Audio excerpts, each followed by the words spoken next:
안녕하세요. 부처와 신선이 되는 길 용어비결 제14강 진행하겠습니다. 지금 반야심경을 통해서 우리 몸에서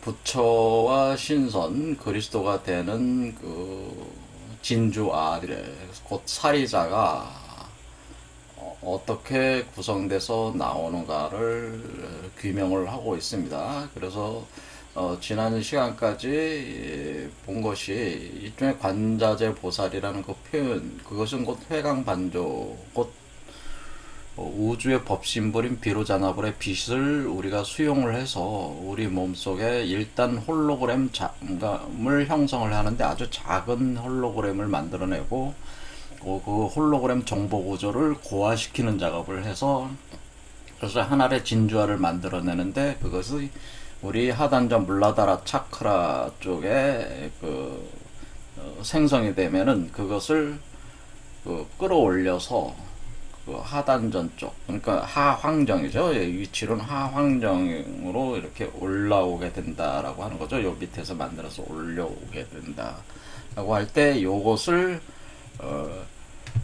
사리자라고 하는 이것이 만들어지는 것, 요 이름을 다른 말로 바냐바라밀다라고 했습니다. 바냐바라밀다라는 이 어구 자체가 사리자를 표현하는 말이다라고 하는 거죠.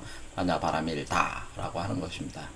그래서 마치 두 개의 달이, 하나의 달이 이 물에 비추어서 이렇게 그림자를 생성하고 이 그림자를 달로서 이 달을 복제해내는 과정으로 진행된다. 복제를 한다고 제가 했습니다.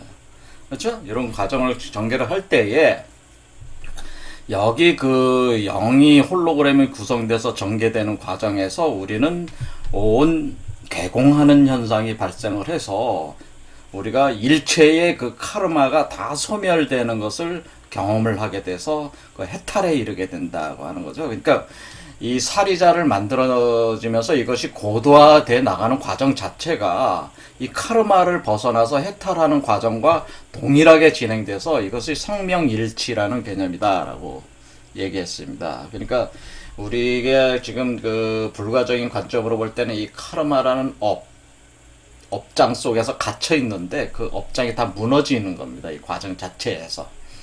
그러니까 제가 말씀을 드린 것이 만약에 해탈을 하고자 한다면은 사리자를 만들어라. 고 제가 얘기한 거죠. 그래서 해탈을 하고자 한다면 바냐바라밀다를 만들어라. 그거 하는 겁니다. 그리고 그 바냐바라밀다, 그 사리자가 여러분 몸속에 형성이 지금 보편적으로 형성이 되는 시기에 우리가 인류가 당해 있기 때문에 지금이야말로 우리가 부처가 되고 신선이 되고 그리스도가 될 수 있는 절호의 찬스가 와 있다라고 하는 거죠. 그래서 오늘 제가 말씀을 드리려고 했던 것은 이제 온 개공이라고 하는 것인데 이 공에 대해서 집중적으로 얘기를 하려고 했죠. 그래서 지난 시간에 공에 대해서 잠시 얘기를 했었습니다. 그래서 이 온이라고 하는 것은 뭐냐면은 색수상행식이라고 해서 이렇게 5글자로 되어 있는데 색수상행식이라고 하는 것은 우리가 어떤 감각기관으로 이 세계를 감지를 하게 되는 거죠. 감각기관으로 세계를 수용해서 세계를 구성해내는 거죠. 가상세계를 구성해냅니다. 여러분 자신의 가상세계를 구성해낼 때에 가정을 이것을 색수상행식이라고 하는 겁니다. 이 가상세계를 우리가 선도적으로 보면 이걸 후천세계라고 하는 겁니다. 그러니까 여러분은 지금 후천세계에 살고 있는데 여러분 자신의 각각의 후천세계가 있고 또 각각의 후천세계가 이렇게 겹쳐져 있으니까 이렇게 상호 연동이 돼 있으니까 공변하는 같이 공통으로 경험하는 후천세계도 있고 여러분 각자의 후천세계가 있지만 기본적으로 여러분 각자의 세계가 있다고 하는 것을 알 수가 있죠. 그거를 우리가 이제 후천세계가 구성이 되는 것은 전적으로 여러분의 몸의 감각기관을 통해서 수용하고 체험하고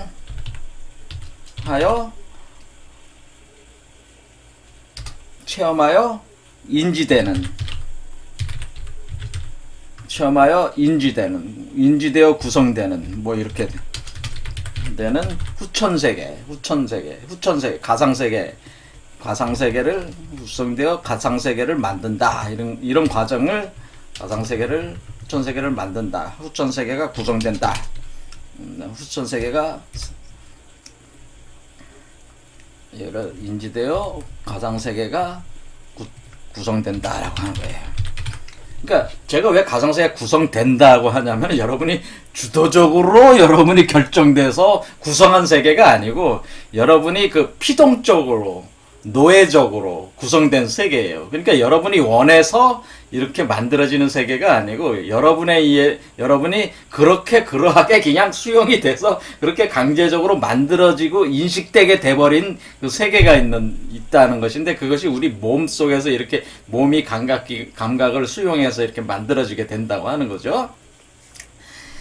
그래서 만들어진다, 구성된다고 하는 겁니다. 이럴 때에 이 만들어지는 구성되는, 이렇게 되는 과정 자체가 다 공으로 된다고 하는 거죠. 이것이 공으로 빨려 들어간다고 하는 겁니다. 이 과정 자체가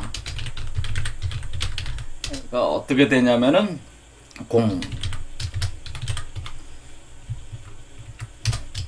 공으로 되어 간다고 하는 것이 바로 일체 오온 개공이라고 하는 겁니다. 그래서 오온이라는 과정 자체가, 이렇게 가상세계를 만들어 나가는 요 메커니즘 자체가 다 공으로 흡수되어 간다고 하는 것이, 이것이 바로 일체 오온 개공으로, 이것은 색적 시공을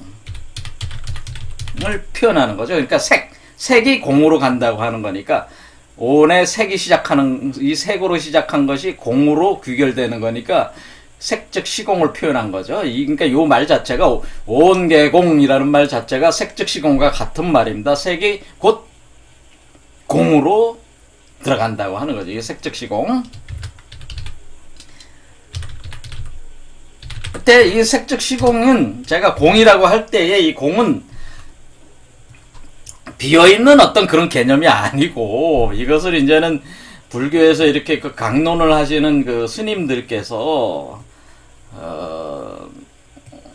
잘못 이해를 하시고 계신 거죠. 잘못 이해를 하고 계셔서 마치 비어있는 어떤 그런 개념을 차용을 해서 설명들을 하는데, 그런 개념이 아니고, 이것은 하나의 공이라고 하는 것은, 제가 지난 시간에도 말씀을 드렸지만, 이거 육망성 구조, 요게 이제 헥사그램이라고 하는 거죠. 이 헥사그램이 운행되는 그 비어있는 공간이 있습니다. 그래서 제가 그것을 우리 몸속에 이 공이 있다, 공에 해당되는 지점이 있다고 그랬어요. 그러니까 이런 현상에 보이는 비어있는 공간이 아니고, 우리 몸속에 하나의 그 비어있는 공간이 있다고 제가 얘기했고, 그것을 공이라고 하는 것이다 라고 말을 했습니다. 그렇죠.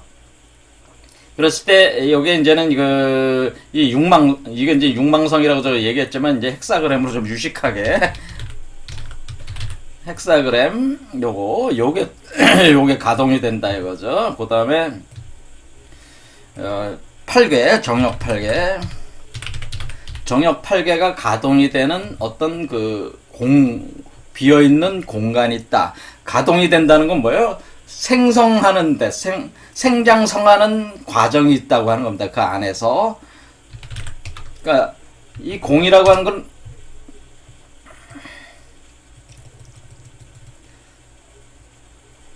팔개가 어떤 집이 있어가지고 그게 바로 어떤 집을 구성하는 그 공간이 있는데, 비어있는 공간인데, 거기서 8개가 운영이 되면서, 작동을 하고 있다는 게 공짜예요. 요게 공짜예요. 그러니까, 그것이 바로 바냐바라밀다라고 하는 과정을 지금 이 헥사그램과 정역 8개가 여기 바냐바라밀다. 요 과정이 바로 요 과정이거든요. 요걸로 기호적으로 표현할 때 요 과정이, 그러니까 바냐바라밀이라는 과정이 진행되는 공간이 여러분 몸속에 하왕정, 중왕정, 상왕정이다 이렇게 표현을 하는데, 여기서는 이제 여기 구조로 보면은 그 지점이 사실은 하왕정, 그 다음에 중왕정이라기보다는 황금전, 그 다음에 상왕전, 이렇게 보시면 돼요. 이 그림으로는 그래요. 하지만 통상적으로 그냥 생각을 할 때 우리는 상단전, 중단전, 하단전이다 이렇게 그냥 생각을 하셔도 돼요. 사실 우리 육체와 정확하게 일치되는 것은 아니기 때문에 그렇습니다. 피지컬 바디에서 돌아가는 것이 아니고, 이것은 아스트랄 바디에서 우리가 운영이 되고 있어가지고, 그 지점을 정확하게 이게 딱딱딱 거기다 무조건 할 수가 없지만은, 그 공간이, 공이라는 그 공간이 있단 말이에요. 그것을 제가 이 공을 일컬어서 선도에서 말을 할 때는 이것을 현관일규라고 했다. 이것이 현빈일규라고 하는 것이다. 여기가 바로 이 공이 바로 현빈일규다.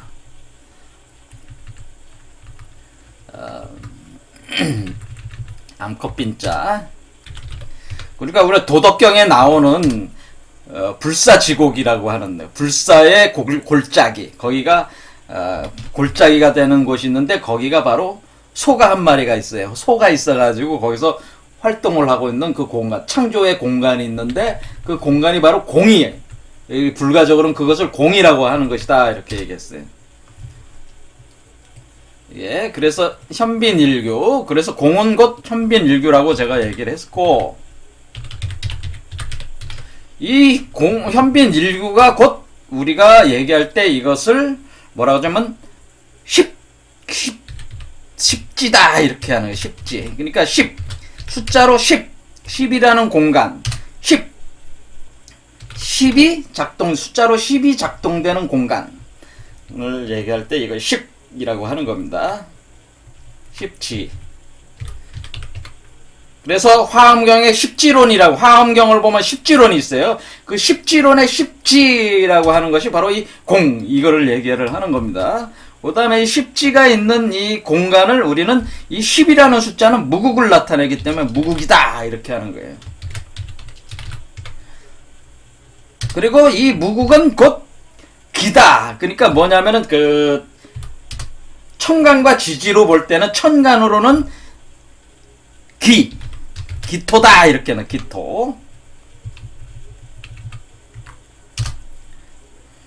그 땅이라고 표현한 거예요. 기라는 땅이다, 기토. 그리고 이것을 지지로 표현할 때는 이것을 뭐라고 표현하냐면은 이것을 축토다. 그러니까 소가 활동하는 토다. 토. 그 다음에 양토다. 두 개가 있습니다. 지지로는 두 군데입니다. 축토와 양토. 그러니까 자축인묘 진사오미 신유술에 할 때 그러니까 이걸 양토라고 하지 않고 미토라고 하겠습니다. 그 지지로 해가지고 미토. 여기가 바로 10이 작동하는 공간이에요. 여기가 바로 공이 작동하는 공간이에요. 공. 이것을 이름해서 제가 뭐라고 말씀을 드렸냐면은 이것을 제가 우주 물리학적으로는 이것을 워몰이라고 한다라고 했습니다. 이거 워몰.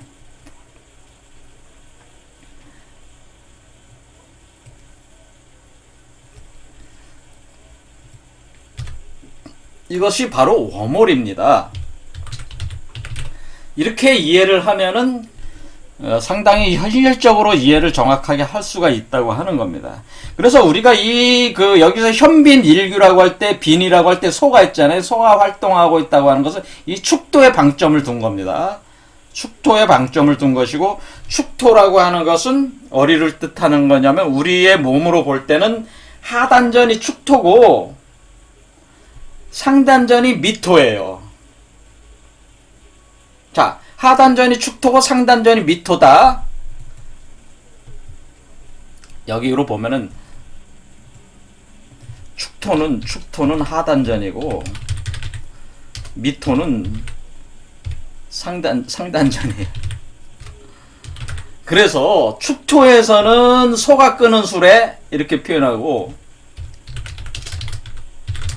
자, 우리가 화엄경에 보면은 불타는 집에 어린아이가 있는데 어린아이가 탈출시켜야 되는데 어떻게 해요? 세 개의 수레를 장난감을 줘서 그 아이가 그 불타는 집에서 나오게 하죠. 그때 그 우리가 소가 끄는 수레, 양이 끄는 수레, 사슴이 끄는 수레라는 세 개의 장난감을 줍니다. 그 장난감이 이 어린아이가 누구예요? 법화경에 나오는 어린아이가 바로 여러분 몸속에서 생성되는 이 아이가 바로 그 어린아이예요. 법화경이 그거 표현해낸 거예요. 근데 불가 그 스님들은 그걸 몰라가지고 그냥 방편으로만 그렇게 설명을 했다고, 그 사람들을 이게 고해 바다에 빠진 사람들을 건져내기 위해서 그렇게 방편으로 설명을 했다고 말씀하시는데, 그것도 맞는 얘기지만 그거는 두리뭉실하게 하시는 말씀이고, 그건 구체적으로 인간의 몸에서 그 수레가 작동, 일승, 그것이 승이라고 하니, 화음 일승 법궤도라고 할 때 일승이라고 할 때 승자가 이게 수레를 뜻하는 겁니다. 수레. 이 승자가 탈승자로 이 승자가 수레를 뜻하는 건데, 이 수레가 뭐예요?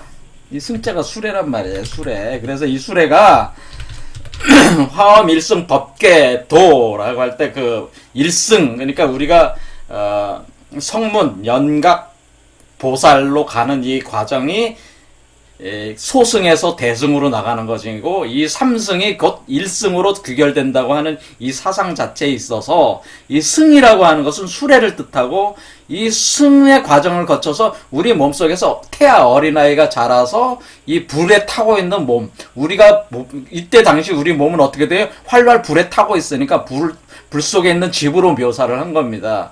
그래서 불에 타고 있는 집에서 우리가 몸 밖으로 몸을 나오게 할 때, 그러니까 출산을 시키는 나가는 과정을 수레를 바꿔 타고 나가는 과정으로 설명을 하게 되는데, 이때 소가 끄는 수레, 양이 끄는 수레, 그 다음에 그 사슴이 끄는 수레, 이렇게 되는 거예요. 사슴이 끄는 수레. 또 하나는 뭐냐면은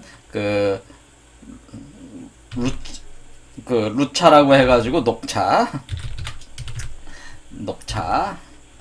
아니라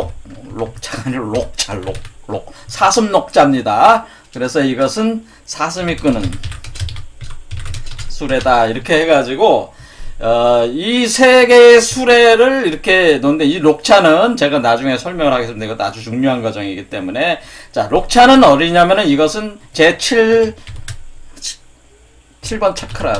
차크라를 뜻하는 겁니다. 그러니까 여기서 차크라 개념으로 볼 때에 축토는 하단전 두 번째 차크라를 얘기하는 거고, 여기 미토 상단전은 양이 끄는 수레는 상단전으로 작동을 하고 있는 거고, 그 다음에 여기서 그 녹차 사슴이 끄는 수레는 여기 밖에 나와서 여기서 작동하고 있는 것이 바로 그 사슴이 끄는 수레예요. 이렇게 표현을 해낸 거예요, 사실은. 그래서 더 정확히 얘기하자면은 여기서 하단전에서 요 상단전으로 올라가는 것이 소가 끄는 수레, 그 다음에 여기서 가슴으로 내려가는데 다시 올라오는 것이 양이 끄는 수레, 그 다음에 여기서 요 밖으로 나오는 것이 사슴이 끄는 수레, 이렇게 되는 겁니다. 그래서 이렇게 수레를 갈아타면서 그러니까 이 과정이 뭐예요? 성문, 영각, 보살로 되는 과정이에요. 그러니까 이것이 축토에서 작동하는 거는 성문이, 그 다음에 미토에서는 독각이, 미토까지 가는 것이 족각이고, 그러니까 축토까지 가는 게 성문이고, 미토까지 가는 게 독각이고, 그 다음에 록차, 그러니까 사슴이 끄는 수레까지 가는 것이 뭐냐면은, 수레를 타고 계속 가는 것이 이것이 보살이에요, 보살. 그래서 이렇게 돼 있는 거예요, 구조 자체가. 그렇게 할 때 요게 축토, 미토가 워몰을 가리키니까 워몰의 공간을 가고 있는 거야. 자, 워몰의 공간을 가고 있는 겁니다. 이해가 되시죠? 그러니까 우리는 이 현빈 일규가 그러니까 어떤 하나가 아니고, 하단전과 상단전은 현빈 일규가 정확하게 되는 거죠, 그 지점이. 그렇죠? 그런 식으로 현빈 일규라고 하는 것이 하단전에만 있는 것이 아니고, 하단전에서 시작하지만은 또 상단전에도 생성이 되고, 그 다음에 중단전에도 생성이 되고, 이런 식으로 되는 겁니다. 그래서 현빈 일규에 대한 개념을, 그러니까 그럴 때 할 때 여기 빈이라고 할 때 요 소우자가 소가 되고 양이 되고 사슴으로 이렇게 변하는 과정으로 또 이걸 설명을 하는 거니까 그걸 잘 개념을 잡아서 이제 보면 된다 그 얘기죠. 그래서 이것이 이 공이라고 하는 것이 워몰이다. 워몰이라는 거를 얘기하라는 건데 여기가 바로 무국이고 여기가 기토고 여기 이거를 그래서 우리가 이거 무국대도라고 하는 것이고 무국대도라고 하는 것은 이 무국의 위치에서 공의 위치에서 대도 그러니까 대도는 뭐예요? 대인의 도가 구성된다고 하는 것이 무국대도고 이것을 또 다른 말로 기위친정이다라고 하는 기토의 위치를 직접 친히 정사한다 다스린다 기토의 위치를 직접 다스린다 그런 개념이 돼서 이 얘기는 뭐냐면 이 공이라고 하는 공간을 직접적으로 우리가 우리 몸속에서 형성이 돼서 이것을 직접적으로 우리가 몸 안에서 구성이 돼서 우리가 운영을 하게 된다. 이렇게 헥사그램과 정역 8개 구조의 운영을 우리가 갖게 된다라고 하는 것이 기위친정이고 이것이 바로 무국대도라고 하는 거예요. 그래서 우리가 구한말 우리 선조들이 무국대도다 기위친정이라고 할 때의 의미는 이 불교적으로는 공이라는 그 워물이라는 공간, 그 현빈 일규라는 그 공간, 그 워물은 오로지 하나기 때문에 하나가 여러 군데에 나타나는 거예요. 지점에서 열렸다 닫혔다 하면서 이해가 되시죠? 그럴 때 그 현빈 일규 여기가 바로 십질이에요. 여기가 우리가 얘기하는 10이라는 곳이에요. 10. 그래서 우리가 십자가에서 죽었다 부활한다라고 할 때 그 10이 어디서 죽어서 부활한다는 거예요? 우리가 기독교에서 십자가에서 부활해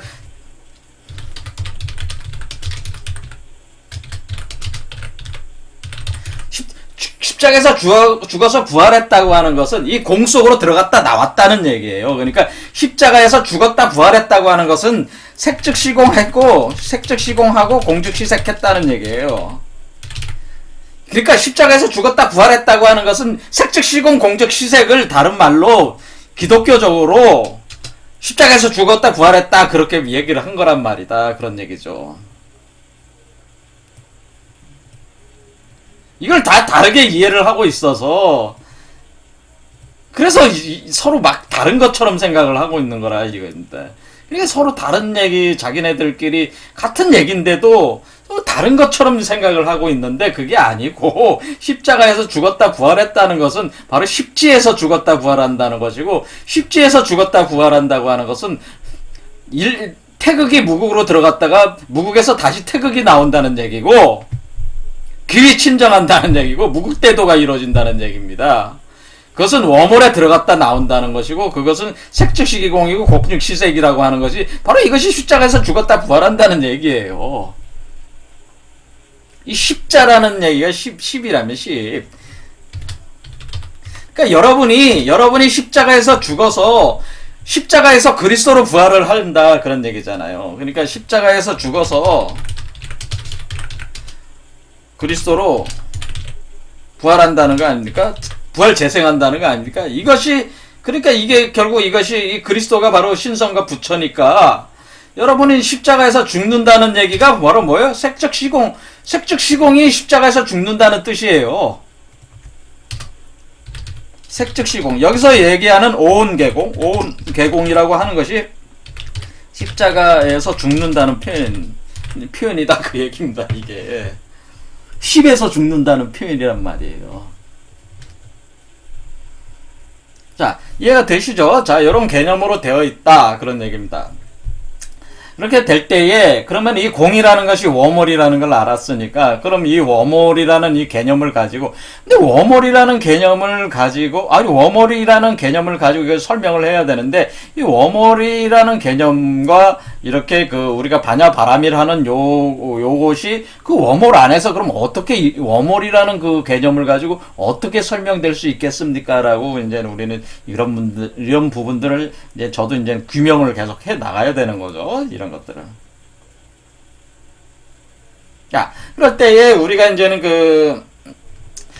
현대 우주 물리학의 도움을 이제 받을 수밖에 없습니다. 그래서 그 현대 우주 물리학적인 개념으로 이제 이것을 설명을 해 나가겠습니다. 자, 그러면은 현대 그 물리학 이제는 현재 이제 최첨단 이론으로 이걸 해석을 해야 되는데요. 이젠 얘기를 하게 되면 굉장히 상당히 전문적인 지식을 요구할 수도 있는데, 저도 뭐 공부를 안 한 지가 오래돼서 이것을 얘기를 하기도 어렵고, 또 이렇게 얘기를 한들 알아듣기가 힘들어요. 아시다시피 이것은 다 수학적으로 전개되는 거예요. 요즘 위상 미분, 기하학, 이런 거. 듣기만 해도 머리가 어지럽죠. 위상 미분, 기하학, 이런 걸 해야 되는데, 이런 물리학적 개념들을 설정을 해서 설명하면은 굉장히 전문적으로 공부한 사람들도 사실 어려운 건데, 보통 분들이 이해가 잘 되질 않겠죠. 그래서 이해될 수 있는 차원으로 이렇게 제가 말씀을 드리려고 해야 돼요. 최대한 할 것입니다. 그래서 왜냐면 이것을 통해서 공을 이 공이라고 하는 것을 이해를 하려면은 이 개념을 여기서 끌어올 수밖에 없어요. 우리가 실체적으로 이해를 하려면요. 그러니까 보통 이제 불교에서 이제 스님들께서 공즉시색, 색즉시공, 공즉시색이 뭐냐고 그러면 이게 자꾸 헛소리들만 하시기 때문에, 그러니까 뜬구름 잡는 얘기들만 하시거든요. 그럴듯하게 들리지만은 사실은 아무것도 없어 듣고 나면은 그런 거예요. 그러니까 보통 이제 스님들이 산 속에 들어가거나 이렇게 도서 지역에 절 같은 거 지어놓고 이제 수도를 하시는데, 그분들은 이제는 참선도 하시고, 그 다음에 경도 읽고, 그 다음에 진원 수행 같은 것도 하고, 천도제 같은 것도 해주기도 하고, 별일 것들을 다 하지만은, 사실은 구두선 같은 것도 하죠. 그런 것들이 사실 다 소용이 없습니다. 그게 다 소용이 없었죠. 그렇게 해서 부처가 됐다는 사람을 제가 들어본 적이 없으니까. 다 쓰잘데기 없는 뭐라 그렇게, 제가 도마복음 강의를 하면서도 목사나 신부들도 다 한마디로 나부랭이들이다라고 제가 이제 표현을 했는데, 사실 2000년 전 예수가 가르친 것을 전혀 모르니까 답답하듯이, 지금 오늘날 불교계에 몸을 닫고 있는 전문적인 수도자들도 정작 석가모니 분이 가르치신 그런 어떤 이치를 다 잘 이해가 안 되는 것 같아요. 그러니까 이 경 자체를 이 경에 있는 우리가 이제는 반야신경이나 화엄경이나 법화경, 능엄경, 유마경, 경들 많죠. 암경, 제가 읽어본 것들이 이런 것들인데, 그 다음에 미륵경 같은 것도 있고요. 이런 거 있고, 제가 이런 경들을 다 읽어봤는데, 스님들이 사실 이치에 접근해서 잘 정확하게 이것을 이해하고 있는 부분을 없는 것 같아요. 그러니까 대부분 관념적으로 이해를 하고 있지, 좀 더 심오한 이해가 좀 없어서, 뜬구름 잡다가 이제, 근데 혼자 뜬구름 잡으면 좋은데, 일반 대중을 대상으로 또 이렇게 한마디로 말장난하다가 이제 간다. 이제 보통 우리가 유화양 선사가 이렇게 비판하는 건 뭐냐면은, 이분이 여기 유화양 선사가 이 해명경에서 이제 표현을 할 때에, 이분도 이제 불가에서 일가를 이루신 분인데, 이분이 할 때에 성명 일치를 해서 이렇게 마음의 수련이라고 하는 것이 몸으로 실증적으로 증험이 돼야 되는데, 이 산속에서 소위 참선을 한다거나 구두선을 한다거나 이런 독경을 한다고 하는 행위 자체가 구체적인 몸의 변화로 일어나지 않는 상황에서 그것을 계속 고집을 하고 있으니까, 이것은 마치 일반 대중들을 불러 모아서 어떤 흰소리를 한다 그러죠. 흰소리를 하면서 골려 먹다가 자기 혼자서 뭐 잘난 체 하다가 그렇게 그냥 죽는다. 그렇게 신랄하게 비판을 하고 있습니다. 해명경에서. 그와 같은 이치로 저도 그렇게 얘기를 하는 거예요. 다 쓰잘데기 없는 짓이다. 그게 다. 그런 얘기죠. 그래서 이 공즉시색, 색즉시용 공즉시색이라는 이 개념도 굉장히 제가 볼 때는 잘못 해설을 자꾸 하시고 있다. 반야신경이 결국 그런 지금 스님들이 하신 그런 해석 수준이 아니에요. 이 반야신경이 알려주고 있는 게 그냥 이 현대 우주 물리학을 갖다 붙여서나 겨우 이해할 수 있는 개념이라 이 공사상이라고 하는 것이. 공사상을 펼치신 분이 이제 나가르주나라는 용수라고 하죠. 용수. 이분이 이제 용수예요. 용수. 나가르주나. 용수가 어디냐면은 이걸 이제 나가르주나.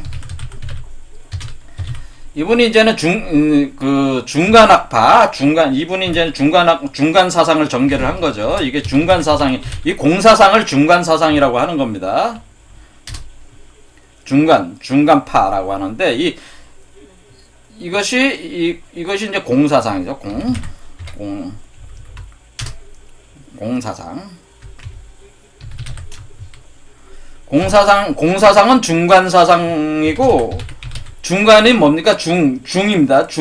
관이 뭐예요? 관세음보살 관 아니었습니까? 여기 관자재보살 할 때 관으로 시작하죠. 이 관을 뜻하는 거예요. 그러니까 비춘다는 뜻이죠. 이것도 역시 빛을 이렇게 방사해서 수용한다는 개념이 이제 관이라는 개념이 되는 거니까, 이 용수가 이분이 이제 나가르주나인데, 나가르주나의 이 용수가 이 이름 자체가 규정짓고 있는 나가르주나라는 이 표현 자체가 주역으로 보면은 뭐냐면 이것은 주역으로 표현하자면 이 사람의 이 이름 자체가 표현하고 있는 것은 내풍항을 표현하는 거예요. 내풍항계를 표현해요. 내풍이 바로 용수예요. 이게 용수란 말이에요. 내풍이. 그래서 내풍항이라는 주역해가 있고, 그 이 내풍이 바로 나무입니다. 용이 휘 감고 올라가는 나무가 바로 내풍인데, 이 내풍에 꽃이 필 때 그것을 용화수라고 하는 겁니다.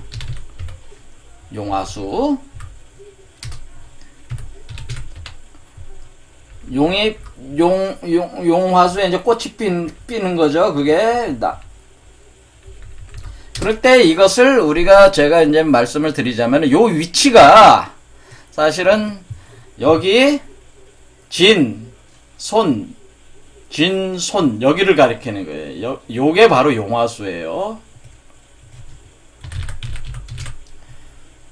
용화수를 가리킬 때 여기 진괴가 있어요. 여기 손괴가 있어요. 그래서 진괴와 손괴, 요 두 지점에 여기서 일어나고 있는, 그러니까 이 구성을 제가 어떻게, 요 두 지점이 뭐라 그랬냐면, 여기 보면은 제가 8개 구궁도 구조상에서 제가 말씀을 드릴 때, 여기가 삼병 목성이 진괴고,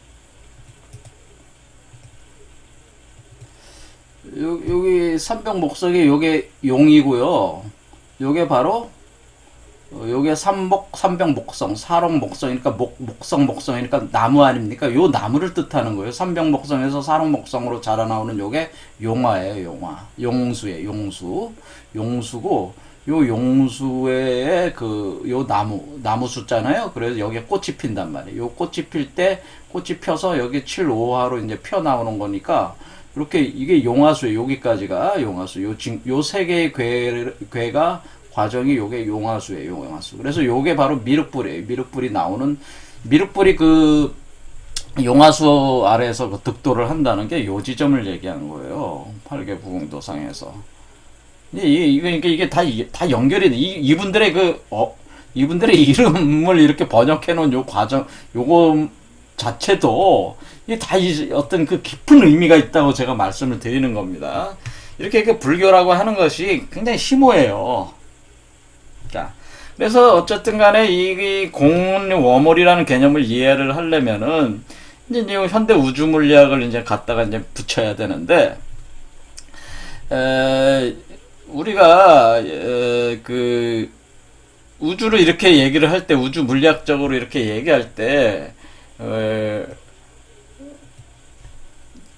그 에너지와 물질은 잘 아시죠? 에너지와 물질이 있고, 그리고 우리가 애초에 우리가 이제 이론으로 보자면은 물질에 관련된 그 학이 이제 뉴턴 역학 같은 거가, 뉴턴 역학이나 아인슈타인 역학, 우리가 역학이라고 하는 를 다루는 그 학문은 이 물질을 주로 다루는 거고, 에너지를 다루는 거는 뭐 열역학 같은 거, 열에 관련된 거, 빛과 광과 열에 관련된 것은 에너지에 많이 돼 있는 거죠. 열역학. 그래서 열역학에서 열과 빛을 다루는 학문과 이 물질을 다루는 학문이 이제는 통섭이 돼가지고 이제 우리가 물리학이다 이렇게 해왔다는 거죠.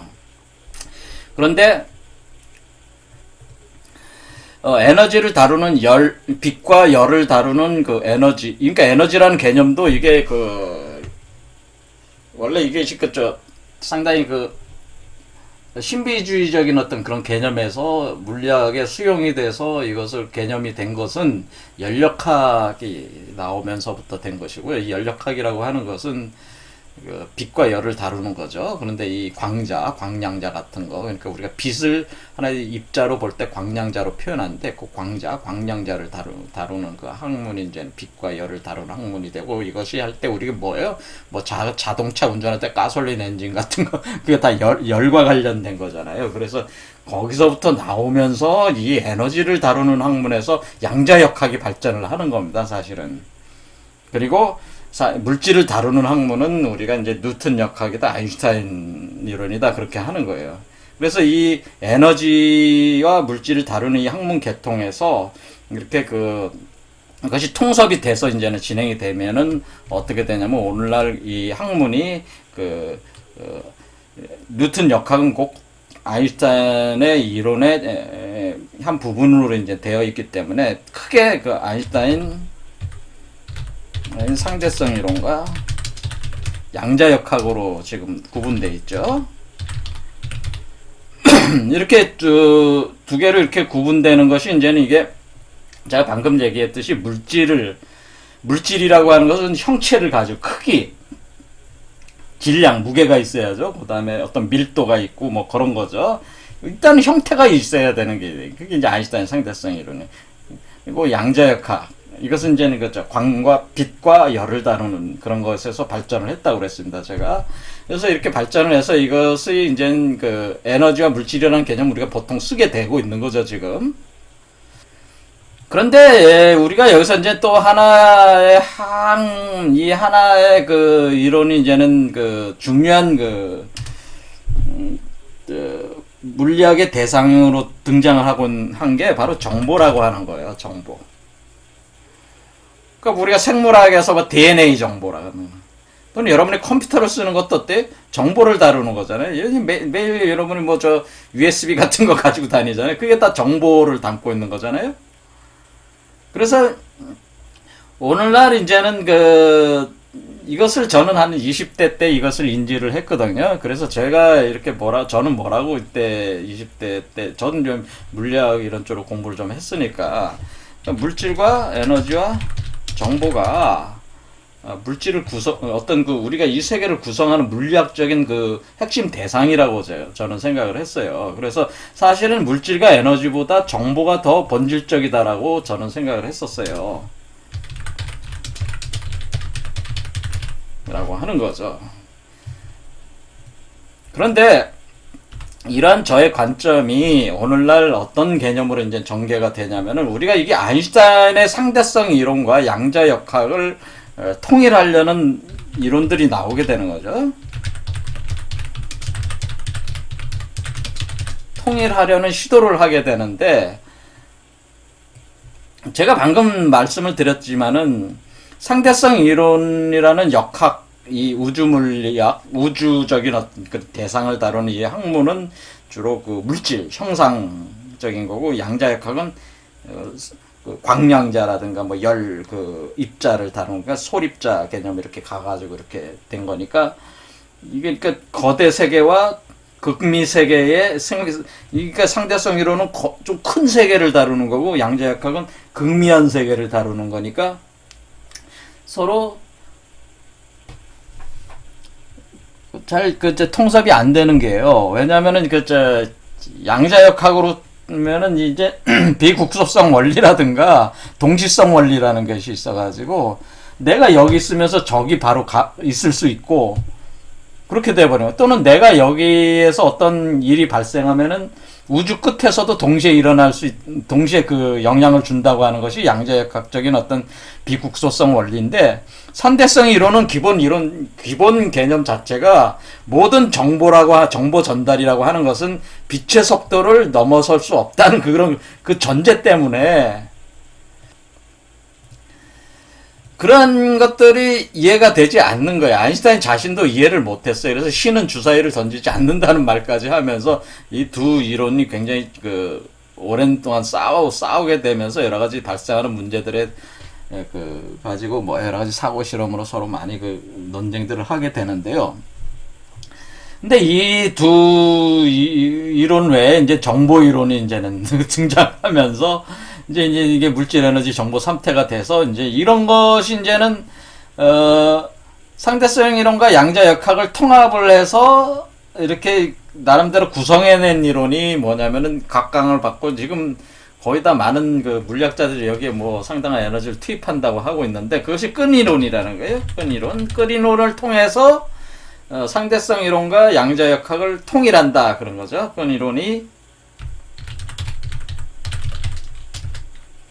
그다음에 양자역학을 통일해가지고 끈이론이 뭐 촉끈이론이 되고, 그것을 M이론이다 해가지고 또 그 최고점에 올라왔던 사람이 에드워드 위튼이라는 사람이, 이 사람이 이제 M이론이라고 또 끈이론을 계속 발전시켰던 이론이거든요.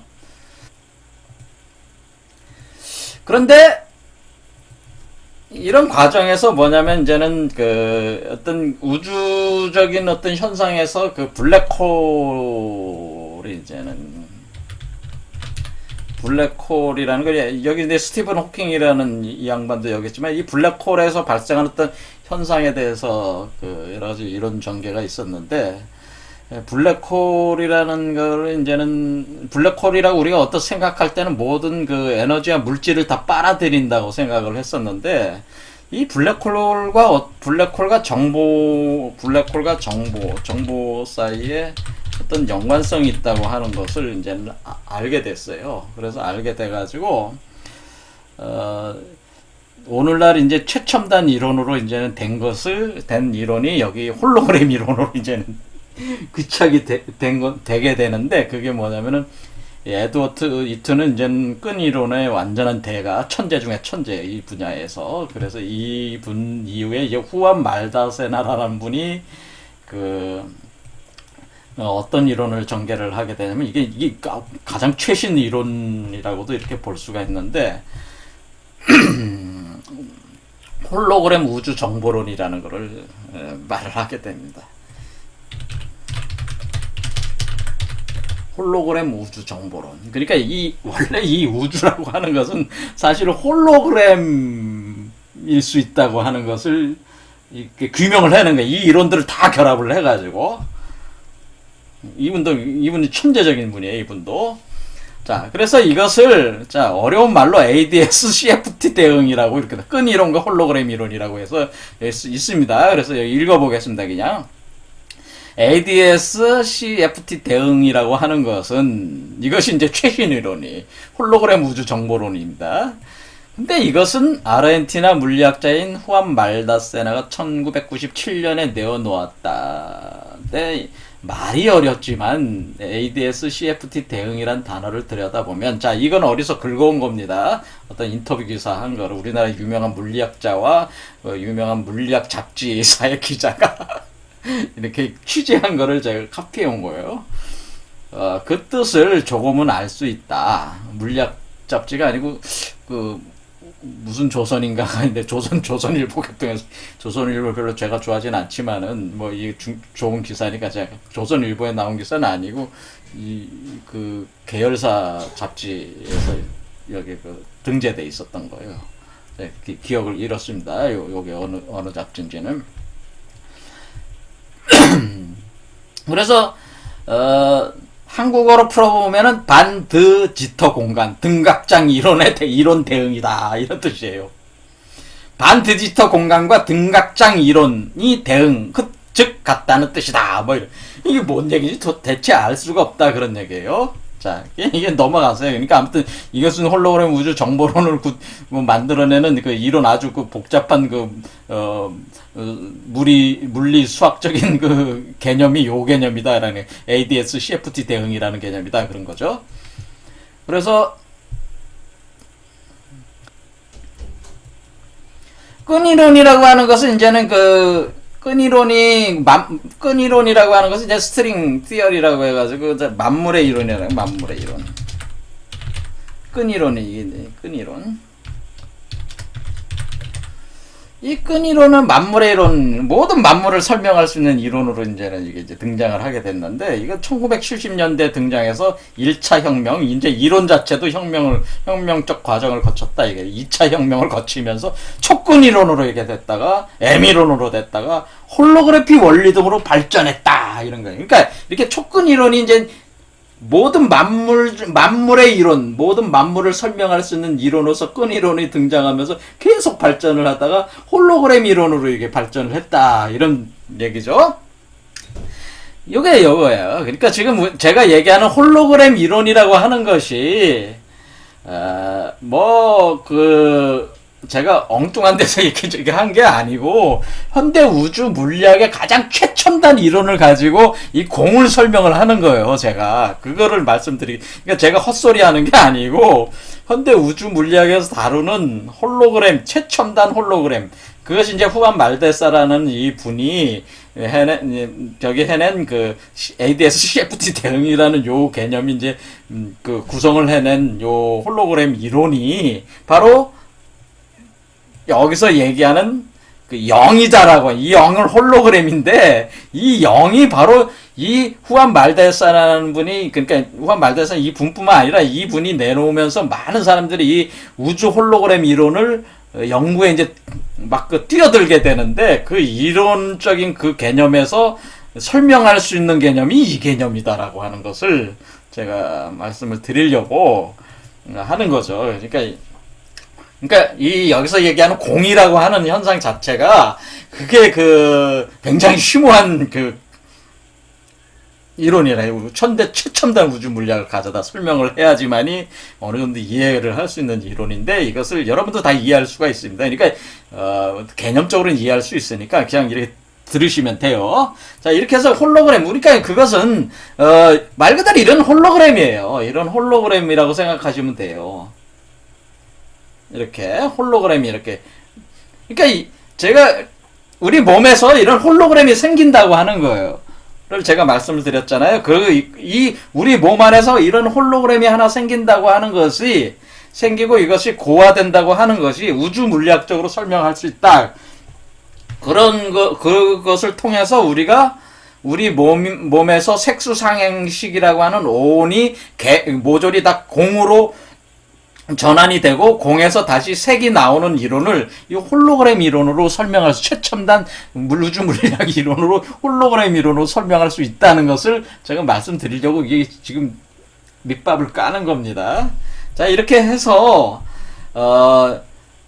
이렇게 됩니다. M 이론이라고 하는 것은 에드워드 히튼, 이 사람은 아주 유명한 사람이에요. 천재 중에 아인슈타인보다 더 천재라고 하는 사람이에요. 이 사람이 미국 프리스턴 소재 고등과학원 교수라고 하는데, 이 1995년에 내놓았는데, 끈 이론이 5가지가 있었는데 그것을 통합해서 끈 이론 연구의 새로운 돌파구를 마련한 것이 위튼의 M 이론이었다.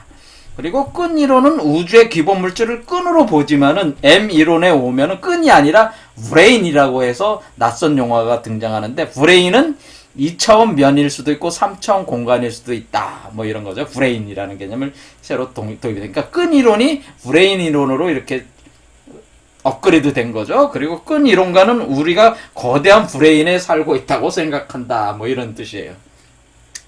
그래서 끈 이론을 쉽게 풀어쓴 대중서 엘리건트 유니버스라는 그 브라이언 그린이라는 또 유명한 그러니까 이 물리학적 성과를 대중들이 이해할 수 있는 그걸로 이렇게 해설을 하는 그런 아주 유명하신 분이 있는데, 그분이 이제는 이분도 이제 물리학자죠. 근데 브라이언 그린 요분이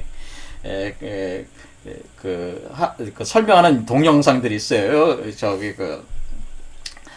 유튜브 보시면은 브라이언 그린이 이 홀로그램에 대해서 설명하는 거 있어요. 한번 시청을 해보세요. 그때 이분이 이제는 얘기를 할 때에 말다사나 요 분이 끈이론의 범주 안에서 홀로그램 우주 가설을 거의 완벽하게 구현했습니다. 완벽하게 구현해서 했는데, 그럼 홀로그램 우주 가설은 또 무엇이냐? 브라이언 그린의 설명을 들어보면 이런 얘기예요. 3차원 시공간이라고 우리가 보는 모든 것이 사실은 아주 먼 곳에 있는 2차원 평면에서 진행되는 사건들이 우리 눈앞에 투영된 결과라는 주장이다. 그렇다면 우리가 보고 느끼는 모든 것은 일종의 3차원 홀로그램 영상인 셈이다 라고 표현한 거예요. 자, 다시 읽어보겠습니다. 3차원 시공간이라고 우리가 보는 모든 것은 사실은 아주 먼 곳에 있는 2차원 평면에서 진행되는 사건들이 우리 눈앞에 투영된 결과라는 주장이고, 그렇다면 우리가 보고 느끼는 모든 것은 일종의 3차원 홀로그램 영상인 셈이다. 이렇게 표현을 했습니다. 자, 이해하기는 좀 어렵지만은 사실은 이 세계 자체가 다 홀로그램의 가상세계라는 뜻이죠.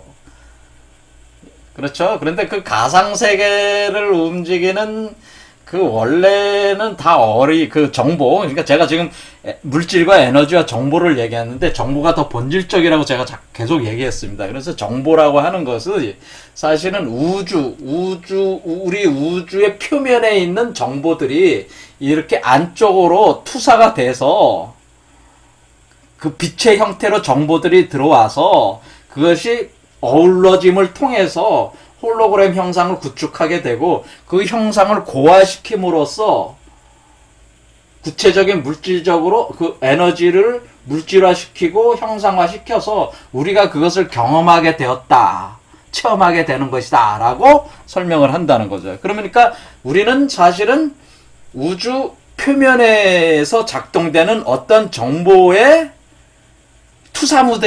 투사물들이다 이렇게 본다는 거예요. 그러니까 이 우주 자체가 하나의 거대한 홀로그램이다라고 하는 것을 후안 말데사나라는 분이 증명을 했다라고 하는 거죠. 이것이 홀로그램 우주 정보론입니다. 그럼 우주 전체가 대우주가 그렇다면은, 그럼 이 대우주라고 하는 이 홀로그램 구조가 에너지 물질화가 돼서 형상화된 이 구조를, 그럼 우리 몸속에 있는 단 하나의 알로 다시 그것을 홀로그램을 투사를 시켜서 만들어내는 것이 이제 가능하다는 개념이 이제 등장하게 되는데요.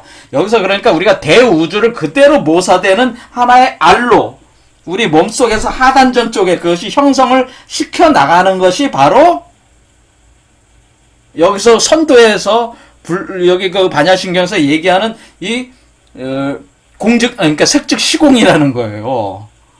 그러니까 이 세계, 이 홀로그램으로 되어 있는 이 우리 우주 세계, 이 우주 세계를, 이 새끼를 그대로 하나의 그 워물로 빨아들여서 그 정보를 흡수해 들여서 하나의 정보체로서 홀로그램 정보체로서 구성을 해낸다. 그런 개념이 여기서 우리 선도 이론이고, 이 달이 이렇게 비춰가지고 이렇게 우리 몸 안에 알을 생성하는 그런 이론이 있기 때문에 사실은 이 우주 자체가 하나의 그 알 속으로 다 들어온다는 이론으로 이제는 전개를 이제 되는 겁니다. 그 이론이 또 여기서 그 우주 물리학적인 개념으로 이제 두 개의 우주와 홀로그램 우주론으로 이제는 여기 전개를 하게 되는데, 이 두 개의 우주라고 하는 것은 뭐예요? 우리 바깥에 있는 대우주가 우리 몸 안에 있는 그 하나의 알이라는 소우주, 또 하나의 우주. 그러니까 우리의 대우주가 여러분의 몸속에 하나의 알로서의 그 아래 모조리 다 들어온다는 것이, 그러니까 그 대우주가 요 하나의 알 속의 대우주로 들어온다고 하는, 그러니까 그 대우주나 우리가 경험하는 이 대우주가 다 그냥 그 우리 몸속에 하나의 아래 대우주로 그냥 투사돼서 다 들어와서 구성된다고 하는 것이 두 개의 우주와 홀로그램 우주론이, 이게 두 개의 우주와 홀로그램 우주론이라고 하는 것은, 우주론이라고 여기 해놓은 것이 바로 그 개념이에요. 그래서 이 개념이 바로 제가 말씀을 드린, 어떻게 우리가 이 대우주가 하나의 알 속으로, 작은 알 속으로 들어오는가에 대한 이론이, 여기서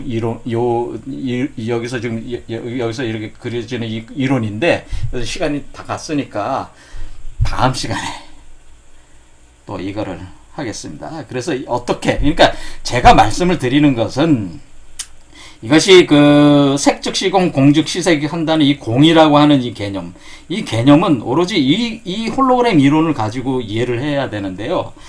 이 과정을 통해서 우리가 이제는 그 한마디로 그 일체 계과는 카르마가 소멸되면서 새로운 세계의 카르마로부터 벗어난 새로운 세계, 원래 선천 세계가 어떻게, 그러니까 지금 후천의 우리 세계가 이게 가상 세계인데, 이 가상 세계가 어떻게 선천의 원천 세계로 복귀하는가에 대한 그 개념이 여기 안에 담겨 있기 때문에, 그러니까 이 선천 세계로 이렇게 복귀, 반본 환원할 때에 후천 세계의 가상 세계를 흡수를 해서 그 에너지와 물질과 정보를 흡수를 해서 만들어지는 거기 때문에, 우리가 이거를 이해하는 데 있어서는 홀로그램 이론으로 이해하는 것이 사실 굉장히 정확한 이론이라고 저는 생각을 합니다. 그래서 이거 가지고 다시 또, 그러니까 다시 말씀을 드리자면은, 우리가 여기서 하나의 그 진종자, 사리자를 만들 때에 그 사리자는 우주를 담은 알이라는 거예요.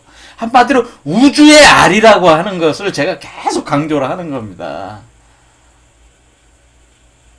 그러니까 그것이 단순히 무슨 양신 출퇴하고 이렇게 거기에 뭐 신선의 아이가 나오고 그런 차원이 아니고, 양신 출퇴하고 신선의 아이가 나오는 건 당연한 거고, 그 아이가 그 구성해내는 세계는 원래 우리 자신의 원천의 선천보다는 원천의 세계라고 합니다. 이 원천의 세계를 낸다고 하는 것이고, 이 원천의 세계는 이 우주 자체를, 모든 우주를 파생시키는 그 근원적인 우주라고 하는 것이기 때문에, 그 근원적인 우주는 후천 세계의 여러분 몸으로부터 구성해 나오는 거기 때문에, 이것이 모든 우주를 다 담고 있다고 하는 이것과 같이 이해를 해야지만이 선도 이론을 정확하게 이해를 하는 거기 때문에, 이걸 알아야 된다.